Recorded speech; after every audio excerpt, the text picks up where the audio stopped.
Hello everyone, स्वागत है आपका एक बार फिर से हमारे channel experience based government jobs में। इस चैनल पर आपको रेगुलरली एक्सपीरियंस बेस्ड जॉब के नोटिफिकेशन मिलते रहते हैं, जिसमें आप अप्लाई कर सकते हैं। अगर आपकी एज 30 साल से ज़्यादा है तो ऐसी जॉब्स के हम अपडेट्स यहाँ पे लेके आते रहते हैं। जनरली इंसान सोचता है कि 30 साल के बाद कहीं जॉब नहीं मिलती, पर मैं आपको यहाँ पर ऐसी जॉब्स की जानकारी देता हूँ जिसमें अपर एज 30, 35, 40, 45 और 50 साल तक भी रहती है। तो आगे बढ़ने से पहले आप हमारे चैनल को सब्सक्राइब कर लीजिए ताकि आने वाली हर जॉब की नोटिफिकेशन आपको मिलती रहे। आज हम बात करते हैं हरियाणा पब्लिक सर्विस कमीशन के एडवर्टाइजमेंट नंबर 22/2026। तो ये वैकेंसी है। यहाँ पर जब हम क्लिक करेंगे तो डिटेल्ड नोटिफिकेशन है। ये एचसीएस की वैकेंसी है, यानी कि एचसीएस एग्जीक्यूटिव ब्रांच, जिसमें आपको एसडीएम और अदर जॉब्स के बारे में पता लगेगा। तो क्या है टोटल नोटिफिकेशंस, चलिए वन बाय वन हम पढ़ते हैं। तो सबसे पहले जो है इसके ऑनलाइन फॉर्म फिलिंग जो है 6 फरवरी से स्टार्ट हो जाएगी। तो 6 फरवरी से आप अपनी फॉर्म इसमें भर सकते हैं। क्या क्या पोस्ट हैं और उनकी कितनी कितनी वैकेंसी हैं, तो आप देख सकते हैं यहाँ पे जो टोटल वैकेंसी है वो 102 वैकेंसी है। और यहाँ पे एचसीएस की जो वैकेंसी है 24, डीएसपी की 8 है, ईटीओ की 27, डीएफएससी की है 2, एआरसीएस की 3, डीएफएसओ की 1, एईटीओ की है 22, टीएम की है 7, एक क्लास तहसीलदार की है 3 और एक क्लास नायब तहसीलदार की है 5। तो टोटल 102 वैकेंसी है जिसके लिए आप फॉर्म अप्लाई कर सकते हो। यहाँ पे डेट आपको याद रखनी है। ऑनलाइन जो अप्लाई करने की स्टार्ट डेट है वो 6 फरवरी है और जो लास्ट डेट है वो 26 फरवरी है, यानी कि आपको सिर्फ 20 दिन मिलेंगे अपना फॉर्म ऑनलाइन भरने के लिए और डिपॉजिट करने के लिए। ये वेबसाइट है hpsc.gov.in। यहाँ पर ये जो है लिंक एक्टिवेट हो जाएगा 6 फरवरी को। तो आपको यहाँ पे क्लिक करना है, जैसे बाकी जगह पे ये लिंक एक्टिवेट हो रखा है इस तरह से। Click here for apply online, तो यहाँ पे आपको क्लिक करके ये फॉर्म भर लेना है। और इसमें क्या क्या क्वालिफिकेशन मांगी गई है, क्या क्या डिटेल्स हैं, तो मैं आपके साथ शेयर करता हूँ। सबसे पहले ये जिनको नहीं पता कि क्या क्या फुल फॉर्म होती है, जो है HCS Haryana civil services executive branch, ठीक है। और ये सारी फुल फॉर्म आप पढ़ सकते हैं। एसेंशियल क्वालिफिकेशन की अगर हम बात करें तो क्या क्या होनी चाहिए। असेंशियल क्वालिफिकेशन आपके पास जो है ग्रेजुएशन डिग्री होनी चाहिए, ठीक है। यहाँ पे स्पेशली लिखा है कि poses A degree of bachelor in art, bachelor of science और बैचलर ऑफ कॉमर्स और इक्विवेलेंट डिग्री, यानी कि आपके पास कोई भी बैचलर डिग्री हो, ठीक है, जो बीए बीएससी या बीकॉम के इक्विवेलेंट हो, तो आप यहाँ पे अप्लाई कर सकते हैं हरियाणा सिविल सर्विस के इस एग्जाम के लिए। इसके अलावा जो डीएसपी की है, डिप्टी सुपरिटेंडेंट ऑफ पुलिस है, उसमें जो है मेल की हाइट 5 फुट 7 इंच है और चेस्ट 33 इंच होनी चाहिए। और चेस्ट विद एक्सपेंशन जो है 34.5 इंच होनी चाहिए। फीमेल के केस में जो है हाइट 5 फुट 2 इंच है। ये डीएसपी की पोस्ट में केवल क्राइटेरिया है, बाकी पोस्ट में कोई ऐसा फिजिकल क्राइटेरिया नहीं है, ठीक है। फिजिकल स्टैंडर्ड केवल डीएसपी की पोस्ट के लिए है। बाकी में जो है आप बाकी क्वालिफिकेशन अगर आपके पास है तो आप अप्लाई कर सकते हो। अब हम यहाँ पे एज लिमिट की बात करेंगे तो टोटल जो एज है जनरल कैटेगरी के कैंडिडेट्स के लिए वो है 18 से 42 साल। और वो कब से होनी चाहिए, 1 जनवरी 2026 से पहले होनी चाहिए। यानी कि आपकी एज अगर 1 जनवरी 2026 से 26 को 42 साल से कम है तो आप इस पोस्ट को अप्लाई कर सकते हो। लेकिन केवल डीएसपी के लिए यहाँ पे है, डीएसपी के लिए 18 से 27 की एज होना जरूरी है। और जो भी रिलैक्सेशन है एज पर गवर्नमेंट इंस्ट्रक्शन वो आपको मिलेंगे। जैसे एससी ऑफ हरियाणा को 5 साल, बैकवर्ड क्लास को 5 साल, डिसेबल पर्सनस को 5 साल। तो इस तरह से ये मिलेंगे। बाकी 18 से 42 साल की अदर पोस्ट के लिए जो है एज लिमिट है, तो आप इसको अप्लाई कर सकते हो। एविडेंस ऑफ एज के लिए आपका मैट्रिकुलेशन सर्टिफिकेट कंसिडर किया जाएगा। वो आपको ऑनलाइन जो भी फॉर्म भरेंगे उसमें सारे डॉक्यूमेंट्स जो है अपलोड करने हैं, तो वहाँ पर अपलोड करना होगा। अच्छा, मोड ऑफ एग्जामिनेशन क्या क्या होगा। पहले प्रीलिम्स होगा जो 200 नंबर का होगा, सिर्फ स्क्रीनिंग के लिए होगा। इसमें पेपर वन और पेपर टू दो होते हैं 100 100 मार्क्स के। तो जो पेपर वन होगा 100 मार्क्स का, उसी के बेस पे कट ऑफ बनेगी। और पेपर टू है वो क्वालिफाइंग है। क्वालिफाइंग मतलब आपको 33% यहाँ पे लेके आने हैं, सी सेट जिसको बोलते हैं, सिविल सर्विसेज एप्टीट्यूड टेस्ट। और जो है इंग्लिश हिंदी दोनों में होंगे, ऑब्जेक्टिव टाइप के होंगे, और रॉन्ग आंसर के लिए 0.25 मार्क्स यानी 1/4 नेगेटिव मार्किंग आपकी रहेगी।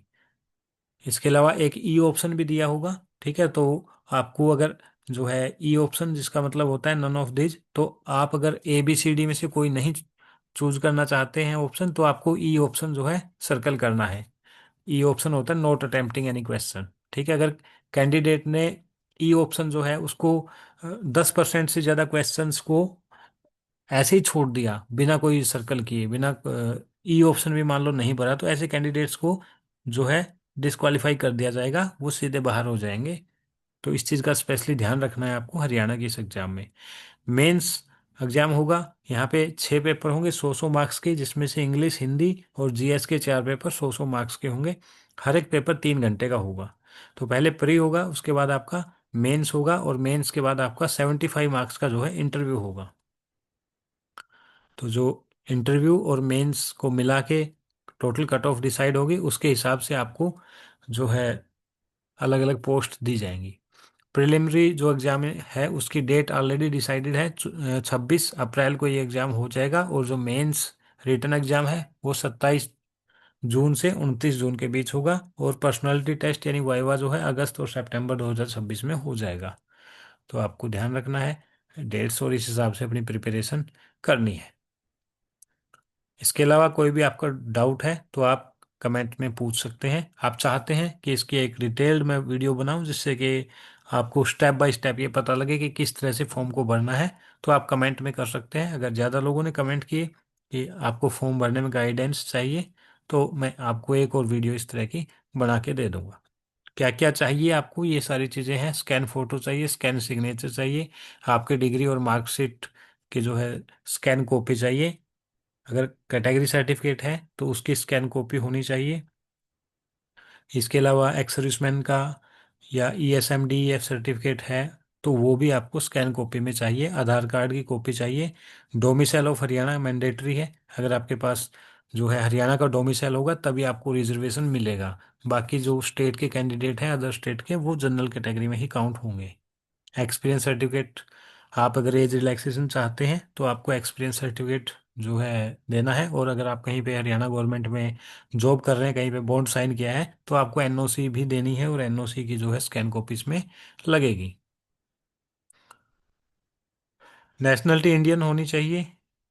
और सिटीजन ऑफ नेपाल या भूटान या तिब्बतियन रिफ्यूजी भी फॉर्म को अप्लाई कर सकते हैं।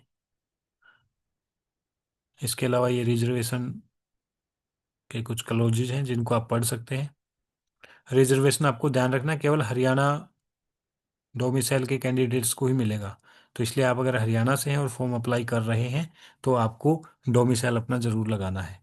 ये NOC के रिगार्डिंग है कि नो ऑब्जेक्शन सर्टिफिकेट किसको देना है। Employees of Haryana government who have not executed any bond with the state government may forward their application without NOC। अगर आपने कोई बॉन्ड वगैरह नहीं भरा है हरियाणा गवर्नमेंट के साथ तो आप बिना NOC के भी फॉर्म अप्लाई कर सकते हो। लेकिन आपको एक सेल्फ डिक्लेरेशन देनी होगी that the employee is not facing any disciplinary proceedings, कि आपके खिलाफ कोई भी डिसिप्लिनरी प्रोसीडिंग्स नहीं है। और अगर आपने जो है एक बॉन्ड साइन किया हुआ है स्टेट गवर्नमेंट के साथ या स्टेट गवर्नमेंट के साथ, जैसे डॉक्टर्स वगैरह करते हैं, तो NOC ऑफ HOD वो रिक्वायर्ड होगी।